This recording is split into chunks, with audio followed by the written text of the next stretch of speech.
Halo guys, kembali lagi di podcast kita, Akuntansi Manajemen. Hari ini kita mau bahas di sesi manajemen akuntansi pertanggungjawaban. Dengan aku, Helena, dan teman aku, Wina dan Amel. Hari ini kita mau bahas, terus membahas manajemen pertanggungjawaban. Menurut kalian, konsep ini gimana sih, manajemen pertanggungjawaban ini?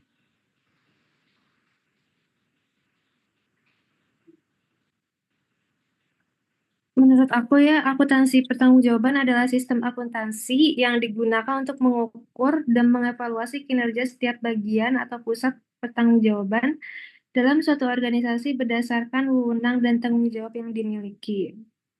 Oke, oke. Terus tujuan utama dari akuntansi pertanggungjawaban itu apa sih?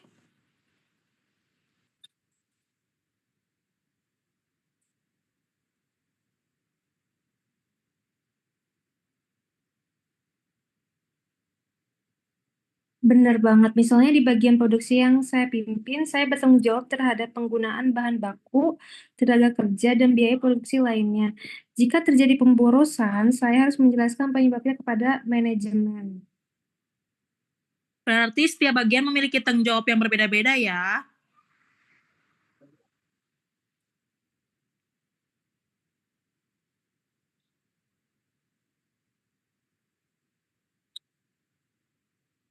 Apa sih bedanya tuh? Perbedaannya itu pusat biaya bertanggung jawab terhadap pengendalian biaya, contohnya bagian produksi. Pusat pendapatan bertanggung jawab terhadap pencapaian penjualan seperti bagian pemasaran. Pusat laba bertanggung jawab terhadap pendapatan dan biaya sekaligus.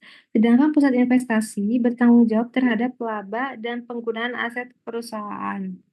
Oke, oke. Terus gimana sih penerapan akuntansi manajemen pertanggungjawaban ini dalam perusahaan?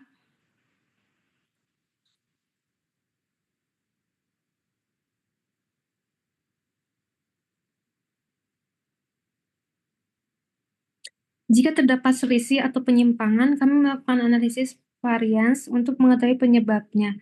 Dengan begitu, manajemen dapat mengambil tindakan perbaikan yang tepat. Oke. Terus kalian bisa gak sih kasih contoh sederhananya tuh kayak gimana sih?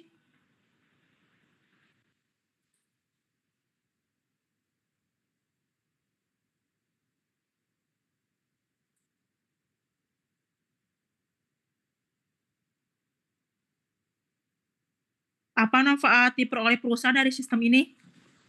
Manfaatnya itu antara lain meningkatkan pengendalian biaya, memperjelas tugas dan wewenang setiap manajer, memudahkan evaluasi kinerja, serta membantu pengambilan keputusan yang lebih efektif.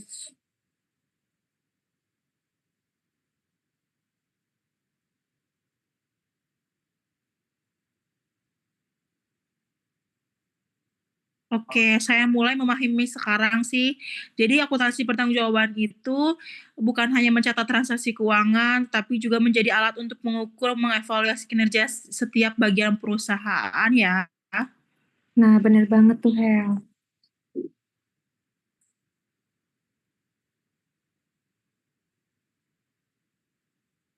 Oke, oke, aku sekarang udah paham nih manajemen pertanggungjawaban itu kayak gimana di setiap perusahaan. Oke, Wina, oke, Amel, pengetahuan ini sangat membantu aku buat memahami akuntansi pertanggungjawaban. Oke guys, sampai segini podcast kita bertiga. Semoga kalian bisa paham sedikit. Bye-bye semuanya. Nah,